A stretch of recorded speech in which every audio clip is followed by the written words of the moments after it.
कार्तिक मास की कथा। पीपल और पथवारी की कहानी कही और सुनी जाती है। कार्तिक मास में स्नान पूजा के बाद पीपल पथवारी की कथा या पीपल पथवारी की कथा सुनने से अपार पुण्य मिलता है। कार्तिक मास में स्नान, ध्यान, पूजा पाठ का विशेष महत्व होता है। तो इस कथा को सुनने से सभी पापों का नाश होता है, भगवान श्री हरि विष्णु की कृपा प्राप्त होती है। किसी गांव में एक रहा करता था, गुजरी रहती थी। दूध दही बेचकर अपना परिवार का पालन पोषण करती थी। एक दिन उसने अपनी बहू को बुलाकर कहा कि बहू, आज जा तू दूध दही बेचकर आ जा। बहू दूध दही बेचने गई तो रास्ते में उसने देखा कि कार्तिक मास में औरतें पीपल सींचने आई हैं और उन्हें देखकर बैठ गई और औरतों से पूछने लगी, तुम यह क्या कर रही हो? औरतों ने कहा कि हम पीपल महादेव की पथवारी सींच रहे हैं। बहू ने फिर पूछा, अच्छा ऐसा करने से क्या होता है? तब औरतों ने बताया, ऐसा करने से अनंत धन की प्राप्ति होती है। अगर किसी का पति बरसों से बिछड़ा हुआ है तब वह भी मिल जाता है। औरतों की सारी बात सुनकर वह गुजरी की बहू बोली कि तुम तो पानी से सींच रही हो, मैं तो दूध दही से सींचूंगी। अब गुजरी की बहू हर रोज जाती और सारा दूध दही से पीपल की पथवारी को सींच आती। उसकी सास उससे वापस लौटने पर हर रोज पैसों के बारे में पूछती तो वह कह देती थी कि माँ जी, कार्तिक का महीना खत्म होने पर दे देगा, तब मैं सारे पैसे वापस लाकर आपको दूंगी। कार्तिक का महीना पूरा होने पर पूर्णिमा आ गई। तब वह गुजरी की बहू पीपल की पथवारी के पास धरना देकर बैठ गई। पीपल ने उससे पूछा कि तू यहाँ पर क्यों पड़ी हुई है? गुजरी की बहू बोली कि मेरी सास दूध दही के पैसे आज मांगने वाली है, लेकिन मैंने तो पूरे महीने पीपल के पेड़ को दूध दही से सींचा है, अब मुझे पैसा चाहिए। पीपल ने कहा, मेरे पास पैसे नहीं हैं, यह भाटे, डंडे, पत्ते और पान पड़े हैं, यह सब ले जाकर गुल्लक में से जाकर रख देना गुल्लक में। बहू जब घर पहुंची तो घर जाने पर सास ने पूछा, बहू बता पैसे ले आई है? बहू कहने लगी, माँ जी लाई हूँ और मैंने गुल्लक में रख भी दिए हैं। सास ने गुल्लक खोलकर देखा तो उसकी आंखें खुली की खुली रह गई। गुल्लक में से हीरे मोती जगमगा रहे थे, सारे सूखे पत्ते धन में बदल गए थे, जिन्हें देखकर सास कहने लगी, अरे बहू इतना धन कहाँ से लाई? बहू सीधी सादी थी, उसने अपनी सास को सारी बातें सच सच बता दी। उसने तो दूध दही से पीपल की पथवारी सींच दी थी और पैसे मांगने पर पीपल के पत्ते, डंडे और भाटे दे दिए थे और वह गुल्लक में रखने से हीरे मोती बन गए। बहू की बात सुनकर सास बोली कि बहू, तब तो मैं भी पीपल की पथवारी सींचने जाऊंगी। अब सास दूध दही तो बेच आती, उसके बाद दूध दही की हांडी धोकर पीपल की पथवारी में रखाती। घर आकर वह बहू से कहती, बहू चल तू मुझसे पैसे मांग। बहू कहती, माँ जी, अभी बहू भी सास से पैसे मांगती क्या? फिर सास के बार बार कहने पर आखिरकार बहू ने सास को पैसे लाने के लिए कहा तो सास एक दिन पीपल के पास धरना देकर बैठ गई। पीपल ने सास को भाटे, पत्ते, डंडे, पान दे दिए और सास ने घर आकर गुल्लक में वह सब चीज़ ले जाकर रख दिया। सास के कहने पर बहू ने गुल्लक फोड़ी तो देखा उसमें से कीड़े मकोड़े चल रहे हैं। बहू ने सास से पूछा, माँ जी यह सब क्या है? सास कीड़ों को देखकर बोली, पीपल पथवारी ने तुझे धन दिया, लेकिन मुझे कीड़े क्यों दिए? इस पर सभी औरतें बोली कि तुम्हारी बहू ने सब कुछ सच्चे मन से किया था, पर तुमने धन के लालच में आकर यह सब किया था। इसलिए हाथ जोड़कर इस कथा के अंत में कहना चाहिए कि हे पथवारी माता, जैसा आपने बहू को दिया वैसा ही अपने भक्तों को देना। इस कथा को कहते सुनते हुंकारा भरते सभी भक्तों को देना। कार्तिक मास महात्म्य में चलिए कहानी सुनते हैं। तुलसी जी की महिमा और पूजा आराधना के बारे में सुनने के बाद देवर्षि नारद ने श्री ब्रह्मा जी से प्रार्थना की कि हे जगतपति, अब आप कृपा करके उस उत्तम देवता के बारे में भी बतलाइए जिनकी पूजा इस माह में किया जाता है। तो ब्रह्मा जी ने उत्तर दिया, गण की नदी के उत्तर की ओर गिरजा के दक्षिण में 40 कोस की भूमि महाक्षेत्र कहलाती है। वहाँ पर शालिग्राम और गोमती चक्र पाए जाते हैं। इनका पूजन करने और चरणामृत लेने से मनुष्य मुक्ति प्राप्त कर लेता है। चरणामृत लेते समय यह मंत्र उच्चारण करना चाहिए। मंत्र है, अकाल मृत्यु हरणं सर्वव्याधि विनाश विष्णु पादोकम पीत्वा पुनर्जन्म न विद्यते। अर्थात भगवान विष्णु के चरणों का अमृत रूपी जल समस्त दुख पाप व्याधियों का नाश करने वाला, अकाल मृत्यु को हरने वाला, मोक्ष प्रदान करने वाला कल्याणकारी होता है। यह औषधि के समान है।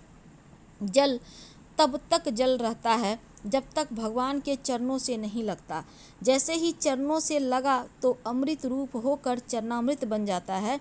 जिस गोमती में एक चक्र हो उसको सुदर्शन, जिसमें 2 चक्र हो वह नारायण, और जिस गोमती में 3 चक्र हो उसे अच्युत, और जिनमें 4 चक्र हो उसे जनार्दन, जिसमें 5 चक्र हो उसे वासुदेव, 6 चक्र वाले को प्रद्युम्न, 7 चक्र वाले को संकर्षण, 8 चक्र वाले को नलकुबेर और 9 चक्र वाले को बिहु तथा 10 चक्र वाले को दशावतार कहते हैं।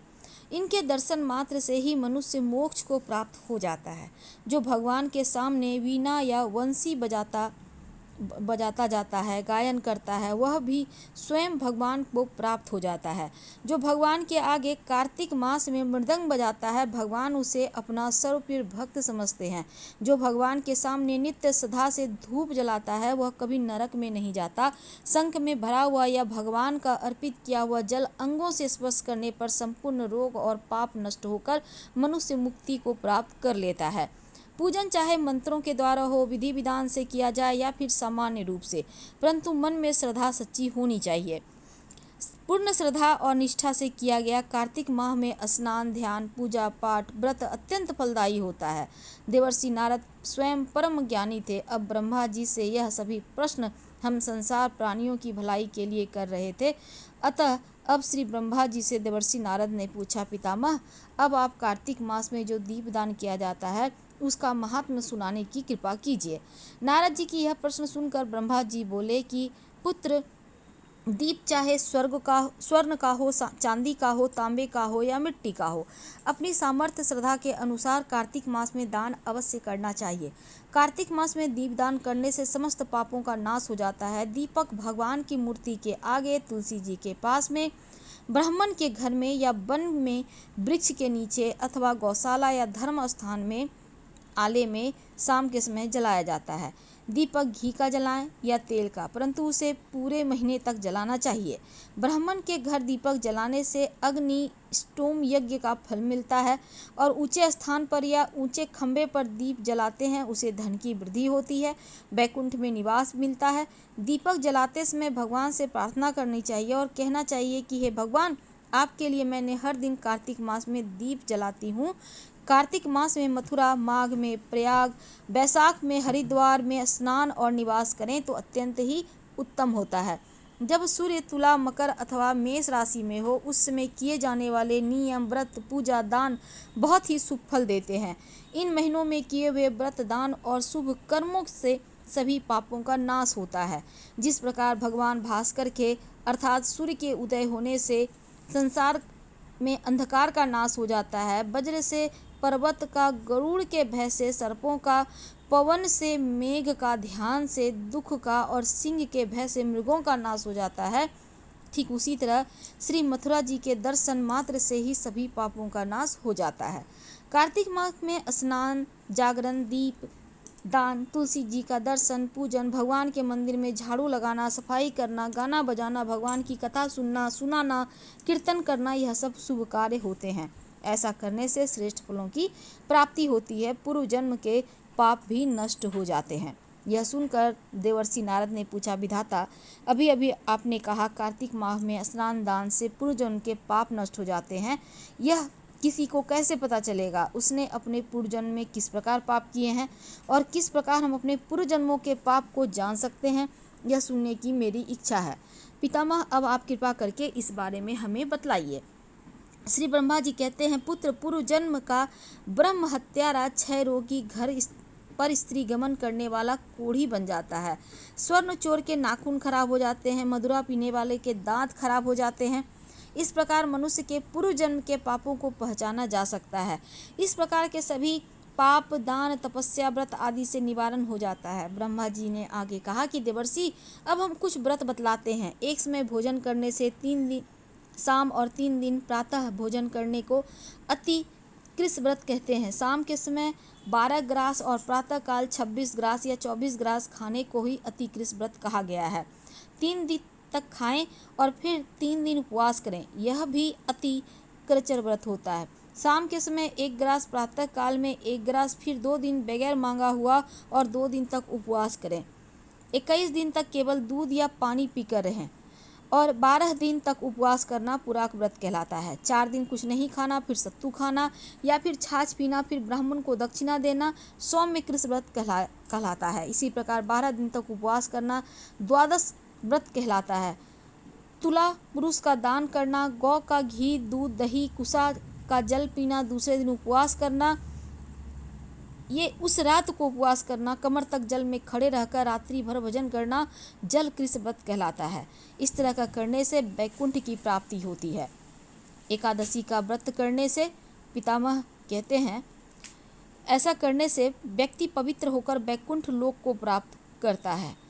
कार्तिक मास में सुधी छठ से 3 दिन तक उपवास करने से महेंद्र कृष्ण व्रत हो जाता है। इसे कर कर मनुष्य दुर्लभ वैकुंठ लोक में वास पा लेता है। कार्तिक मास में एक और कहानी सुनी जाती है, लपसी और तपसी की कहानी। तपसी तो भगवान की तपस्या करता था और लपसी सवा शेर की लपसी बनाकर उसका भोग लगाकर जिम लेता। एक दिन दोनों लड़ने लगे। लपसी बोला मैं बड़ा, तपसी बोला मैं बड़ा। इतने में नारद मुनि जी आए। बोले तुम क्यों लड़ रहे हो? तो लपसी ने कहा मैं बड़ा हूँ और तपसी ने कहा मैं बड़ा हूँ। तपसी बोला मैं सारे दिन भगवान की पूजा करता हूँ। यह सुनकर नारद जी ने कहा मैं तुम्हारा फैसला कल कर दूंगा।